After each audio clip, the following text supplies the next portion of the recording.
Ya, baiklah. Assalamualaikum. Selamat jumpa, Mas Diro, si gembala sapi. Ini di tempat farmnya untuk penjualan sapi korban, yaitu CP Rizky Lembu Barokah.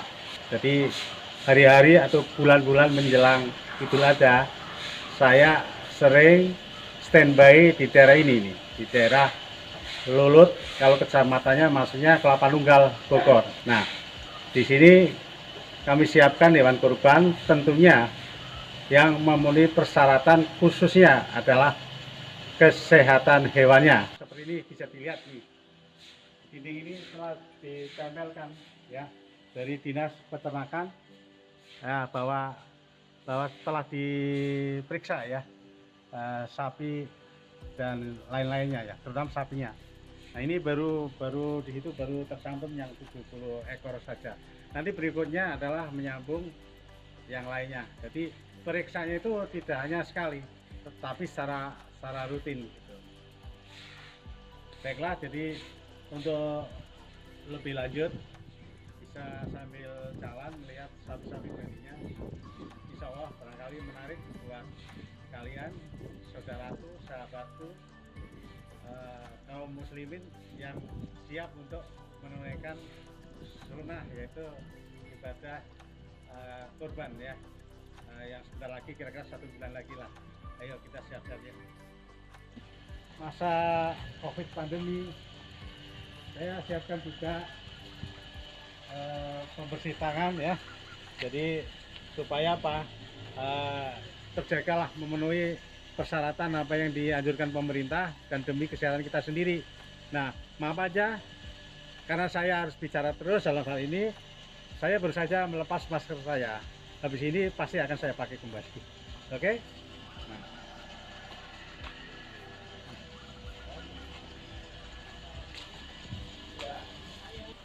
Nah, ini sapi-sapi yang telah dipersiapkan, yaitu sapi Bali murni. Sapi Bali murni itu sapi asli yang memang didatangkan dari Pulau Bali.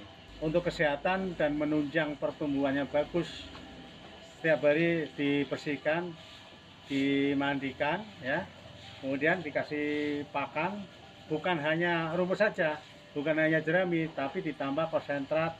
Supaya apa? Beratnya bukan hanya menutup susut, tapi nanti bisa tambah. Jadi makin dekat pada hari raya Idul Adha, berat sapinya makin nambah, otomatis makin gemuk. Jadi nanti bisa dibedakan. Para pembeli biasanya kaget pada saat pertama melihat sapinya, sama nanti setelah diterima itu beda banget. Kira-kira begitu. Oke, lanjut ke berikutnya. Nah, ini buktinya bahwa semakin lama dirawat di sini, itu performa dari sapinya itu berbeda.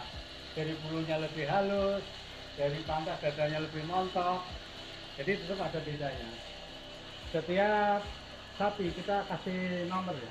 Biasanya tahun lalu saya kasih nomor di telinganya. Kalau ini di apa? Di tambangnya ini.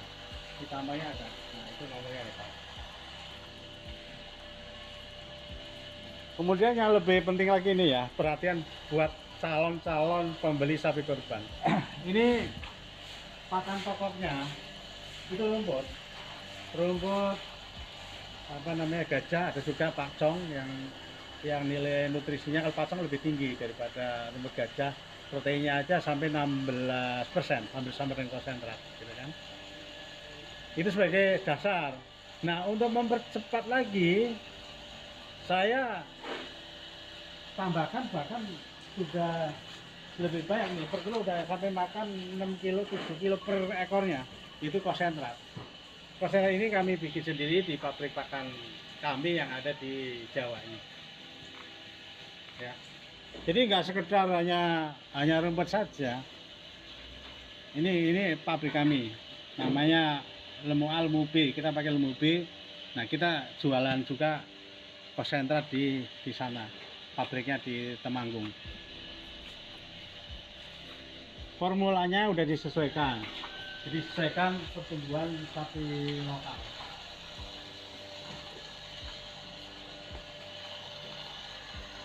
Sebagian juga kekurangan atau sebagai cadangan, kami juga siapkan di lahan yang terbatas ini, ada rumput gajah, ada rumput pakcong ya.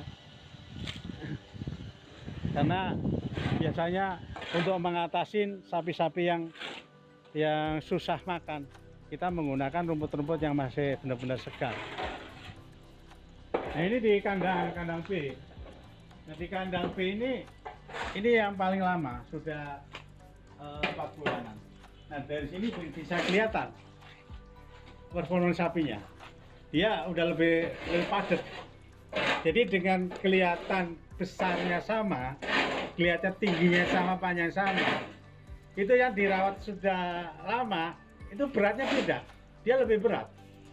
Kualitas sapi nanti dicerminkan dengan hasil di dagingnya setelah dipotong. Jadi jangan terkecoh oleh kelihatan gede apa gitu kan, kelihatan lebih murah atau apa, enggak.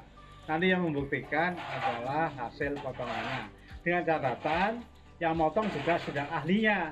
Karena kalau yang motongnya orang bukan ahlinya, itu mempengaruhi hasil daripada daging gitu.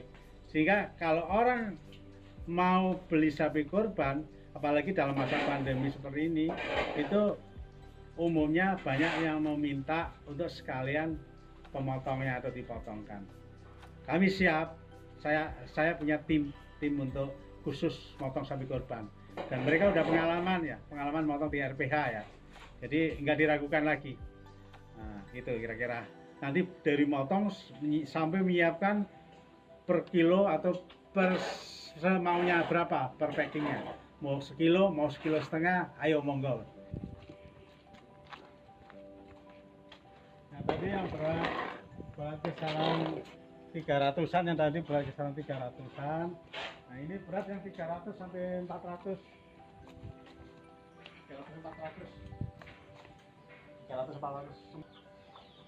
2 tahun belakangan ini dalam kondisi masa pandemi, sengaja saya cenderung ya menyiapkan sapi Bali. Tahun-tahun sebelumnya lengkap sekali, baik limosin, simental, SO, PO, sapi Madura semua ada, dan mereka cenderung memilih sapi-sapi dari jenis Bali. Nah, yang paling pas bagus itu Bali murni asli gitu ya. Walaupun ada jenis Bali lain, ada yang dari Kupang, namanya sapi Kupang, ada yang dari Bima, orang mengatakan sapi Bima. Nah, tapi kalau suruh milih, ya milih sapi Bali yang dari Bali.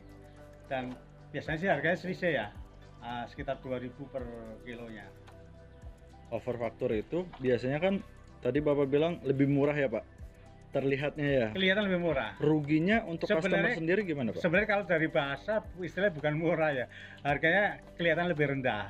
Oke. Kalau murah itu kan kaitannya adalah dengan barang yang sama, ternyata kalau harganya lebih rendah itu kan murah gitu kan. Kalau ini sebenarnya bukan lebih murah, lebih rendah aja. Tapi kalau dikonversi kepada nilai daging itu bisa lebih tinggi. Gitu. Apakah dia salah timbangannya? Enggak juga, karena timbangan itu timbangan dari sana, dari Bali atau dari Kupang maupun dari Bima. Nah, sampai ke sini itu kan susutnya luar biasa sapi itu, ya kan? Iya, 10-20%. Nah, yang lebih ngaco lagi, kalau beli sapinya itu udah mendekatin sebulan kurang. Lah, karena di sana pengaruh dari transportasi, penimbangan, surat-surat, berebut di sana. Dengan berebut itu kadang-kadang nimbang aja bisa keliru. Nah, kekeliruan itulah yang makanya kenapa saya tadi sampaikan harus dikoreksi. Bisa jomblang loh, sapi yang kelihatan berat 300 kok kayaknya berat 250. Bisa terjadi seperti itu. Oh, jadi di Bapak ini udah jelas ya. Kita koreksi. Sapi yang datang langsung ditimbang, baru kita kasih tahu customer kalau sapi nomor segini, segini ya. Kita kasih perawatan makan segala macam. Prinsipnya sapi itu tidak hanya nutup susut tapi harus nambah. Gitu. Oke, malah bahkan istilahnya nambah nanti ya, pas nyampe ke customer atau pada saat di bawah itu udah nambah. Karena kalau dia nggak nambah itu kelihatan nanti dari konsumsi pakannya. Karena pakan kami itu udah udah ada standarnya. Itu kecenderungan. Misal ya, sapi berat sekian, makan berat 300, makan udah sampai 7 sampai 8 kilo. itu bisa dipastikan itu pertambahannya udah hampir 1 kilo per harinya gitu loh. Seperti itu. Untuk membantu ya dari segi pengetahuan, khususnya pengetahuan sapi korban, termasuk selak-beluk tentang berat sapi sampai menentukan harga sapi per ekornya dari kiloannya, pengetahuan baru buat pemirsa yang menyaksikan video ini. Dan untuk mendukung pengetahuan lebih lanjut, karena ada hal-hal penting tentang dunia persapian yang perlu kami sampaikan, maka didukung kami yaitu dengan cara subscribe ya, dudul lah biar jarinya tetap lurus ke arah lonceng. Oke, terima kasih. Assalamualaikum warahmatullahi wabarakatuh.